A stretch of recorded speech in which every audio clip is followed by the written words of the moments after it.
Dharmasthala ತಲೆಬುರುಡೆ case ನಂತರ ಸಾಕಷ್ಟು ಜನರಲ್ಲಿ ಒಂದು ಪ್ರಶ್ನೆ ಹುಟ್ಕೊಂಡಿದೆ. ಅನಾಮಿಕ ವ್ಯಕ್ತಿ ಹೂತಿಟ್ಟ ಎಲ್ಲ ಜಾಗದಲ್ಲೂ ಅಸ್ಥಿಪಂಜರ ಸಿಕ್ಕಿಲ್ಲ, ಹಾಗಂತ ಸಿಗದೇನೂ ಇಲ್ಲ, ಅಲ್ಲೊಂದು ಇಲ್ಲೊಂದು ಅಸ್ಥಿಪಂಜರಗಳು ಸಿಗ್ತಾವೆ. ಆದರೆ ಆತ ಹೇಳಿದಂತೆ ಆ ಜಾಗದಲ್ಲೂ ಅಸ್ಥಿಪಂಜರ ಇತ್ತೇನೋ, ತುಂಬ ಟೈಮ್ ಆಗಿದ್ದಕ್ಕೆ ಕರಗಿ ಹೋದ್ವೇನೋ ಅನ್ನೋ ಪ್ರಶ್ನೆಗಳು ಸಾಕಷ್ಟು ಜನರಲ್ಲಿ ಕಾಡ್ತಾ ಇದೆ.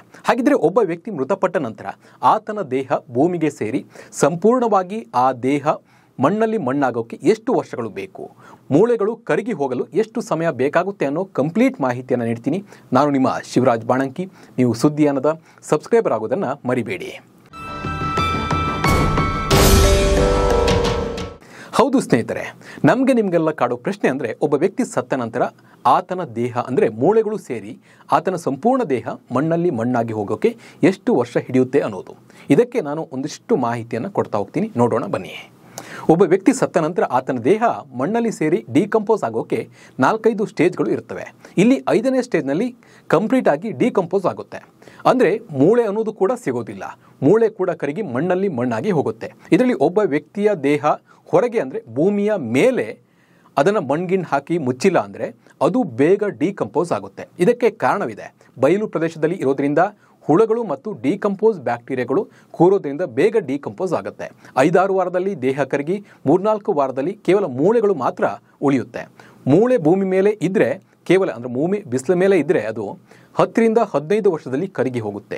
ಇದು ಭೂಮಿಯ ಮೇಲೆ ಆ ದೇಹ ಇದ್ದರೆ ಮಾತ್ರ ಈ ಒಂದು ಟೈಮ್ನಲ್ಲಿ ಮಣ್ಣಲ್ಲಿ ಮಣ್ಣಾಗಿ ಹೋಗುತ್ತೆ. ಈಗ ನಾವು ಭೂಮಿಯ ಒಳಗೆ ಇರೋ ದೇಹ ಅಂದರೆ ಮಣ್ಣಲ್ಲಿ ಹೂತಾಕಿರುವ ದೇಹ ಎಷ್ಟು ಟೈಮ್ನಲ್ಲಿ ಡಿಕಂಪೋಸ್ ಆಗುತ್ತೆ ಅಂತ ನೋಡೋದಾದರೆ, ಇದು ಆಳದ ಮೇಲೆ ಅವಲಂಬಿತವಾಗಿರುತ್ತೆ. ಎಷ್ಟು ಆಳದಲ್ಲಿ ಹೂತಾಕಿರ್ತಾರೆ ಅದರ ಆಧಾರದ ಮೇಲೆ ನಿರ್ಧಾರ ಆಗುತ್ತೆ. 2-3 ಅಡಿ ಆಳದಲ್ಲಿ ಹೂತಾಕಿದರೆ ಬಯಲು ಪ್ರದೇಶಕ್ಕಿಂತ 3 ಪಟ್ಟು ಹೆಚ್ಚು ಟೈಮನ್ನು ತೆಗೆದುಕೊಳ್ಳುತ್ತೆ ಕರಗೋಕೆ. ಅಂದರೆ ಬಯಲು ಪ್ರದೇಶದಲ್ಲಿ 10-15 ವರ್ಷ ಅಂದರೆ ಇದು 40-60 ವರ್ಷ ತಗೋಬಹುದು. 2-3 ಅಡಿ ಆಳದಲ್ಲಿ ಆ ಒಂದು ದೇಹವನ್ನು ಹೂತಾಕಿದರೆ ಮೂಳೆಗಳು ಮಣ್ಣಲ್ಲಿ ಮಣ್ಣಾಗೋಕೆ ಇಷ್ಟು ಟೈಮನ್ನು ತಗೊಳುತ್ತೆ. ಆಳ ಹೂತು ಹಾಕಿದಂತೆ ಡಿಕಂಪೋಸ್ ಪ್ರಕ್ರಿಯೆ ಕಡಿಮೆ ಆಗುತ್ತೆ ಹೋಗುತ್ತೆ. ಮೂಳೆ ಕರಗುವ ಪ್ರಕ್ರಿಯೆ ತುಂಬ ಸಮಯವನ್ನು ಹಿಡಿದು ಡಬಲ್ ವರ್ಷ ಆಗ್ತಾ ಹೋಗುತ್ತೆ. ಯಾಕಂದರೆ ಆಳದಲ್ಲಿ ಬ್ಯಾಕ್ಟೀರಿಯಾಗಳು ಹೋಗಿ ಡಿಕಂಪೋಸ್ ಮಾಡೋದು ಕಷ್ಟ ಆಗುತ್ತೆ, ಬಿಸಿಲು ಕೂಡ ಬೀಳೋದಿಲ್ಲ. ಹಾಗಾಗಿ ಡಿಕಂಪೋಸ್ ಪ್ರಕ್ರಿಯೆ ತುಂಬ ಲೇಟ್ ಆಗುತ್ತೆ. ನೀರಿನ ಅಂಶ ಇದ್ದ ಜಾಗದಲ್ಲಿ ತುಂಬ ಲೇಟ್ ಆಗುತ್ತೆ. ಮೂಳೆಗಳು ಮಣ್ಣಲ್ಲಿ ಮಣ್ಣಾಗೋಕೆ ಸಾಧ್ಯನೇ ಇಲ್ಲ ಅಂತ ಒಂದು ಪರಿಸ್ಥಿತಿ ಇರುತ್ತೆ. ಡಿಕಂಪೋಸ್ ಆಗೋಕೆ ಈ ಮೂಳೆಗಳಿಗೆ ಅಲ್ಲಿ ಆಕ್ಸಿಜನ್ ಬೇಕಾಗುತ್ತೆ. ಅಂದರೆ ಬ್ಯಾಕ್ಟೀರಿಯಾಗಳು ಅವಕ್ಕೆಲ್ಲ ಇರೋಕೆ ಒಂದು ಆಕ್ಸಿಜನ್ ಬೇಕಾಗುತ್ತೆ, ಅದು ಇರಲ್ಲ. ಭೂಮಿಯ ಆಳಕ್ಕೆ ಆಕ್ಸಿಜನ್ ಸಪ್ಲೈ ಆಗಲ್ಲ, ಹಾಗಾಗಿ ಡಿಕಂಪೋಸಿಷನ್ ಆಗಲ್ಲ. ಇನ್ನು ಚಳಿ ಪ್ರದೇಶ, ವರ್ಷವಿಡೀ ತೇವ ಇರೋ ಪ್ರದೇಶದಲ್ಲಿ ಎಷ್ಟೇ ವರ್ಷವಾದರೂ 100 ವರ್ಷ ಆದರೂ ದೇಹ ಡಿಕಂಪೋಸಿಷನ್ ಆಗಲ್ಲ, ಪಳೆಯುಳಿಕೆ ಥರ ಆಗುತ್ತೆ. ಇನ್ನು ಭೂಮಿಯಲ್ಲಿ ಸಾಕಷ್ಟು ವರ್ಷದ ನಂತರ ಮೂಳೆ ಸಿಕ್ಕಿದರೆ ಮೊದಲು ಮಾಡೋ ಕೆಲಸ ಏನಂದರೆ, ಆ ಮೂಳೆ ಯಾರದ್ದು ಅನ್ನೋದನ್ನು ಕಂಡುಹಿಡಿತಾರೆ. ಮನುಷ್ಯನ ಮೂಳೆನ ಅಥವಾ ಪ್ರಾಣಿ ಮೂಳೆನ ಅನ್ನೋದು ಮೊದಲು ಕಂಡುಹಿಡಿತಾರೆ. ಯಾಕಂದರೆ ಅದಕ್ಕೆ ತಜ್ಞರಿಗೆ ಆ ಮೂಳೆಗಳನ್ನು ನೋಡಿದಾಗ ಅದು ಯಾವ ಪ್ರಾಣಿದು ಅಥವಾ ಯಾರದ್ದು ಅಂತ ಹೇಳಿ ಗೊತ್ತಾಗುತ್ತೆ. ಮನುಷ್ಯನ ಮೂಳೆ ಆಗಿದ್ದರೆ ನಂತರ ಅದು ಗಂಡ ಹೆಣ್ಣ ಅನ್ನೋದು ಕಂಡುಹಿಡಿತಾರೆ.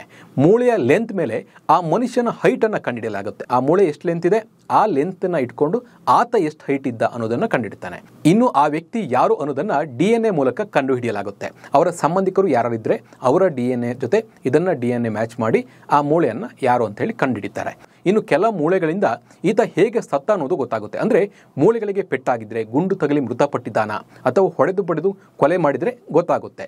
ಹಾಗೆ ಮೂಳೆಗಳು ಸಿಕ್ಕ ಜಾಗದ ಆಧಾರದ ಮೇಲೆ ಎಷ್ಟು ವರ್ಷ ಆಗಿದೆ ಮೃತಪಟ್ಟು ಅನ್ನೋದು ಕೂಡ ಗೊತ್ತಾಗುತ್ತೆ. ಅಲ್ಲಿನ ಮಣ್ಣನ್ನು ಕೂಡ ಟೆಸ್ಟ್ ಮಾಡಲಾಗುತ್ತೆ. ಹೀಗಾಗಿ ಈ ಒಂದು ಪ್ರಕ್ರಿಯೆ ಸಂಪೂರ್ಣವಾಗಿ ಎಲ್ಲ ರೀತಿಯಲ್ಲೂ ಸ್ಟೆಪ್ ಬೈ ಸ್ಟೆಪ್ ನಡ್ಕೊಂಡು ಹೋಗುತ್ತೆ. ಈ ಬಗ್ಗೆ ನಿಮ್ಮ ಅನಿಸಿಕೆ ಮತ್ತು ಅಭಿಪ್ರಾಯವನ್ನು ಕಮೆಂಟ್ ಮೂಲಕ ತಿಳಿಸಿ. ನಮಸ್ಕಾರ.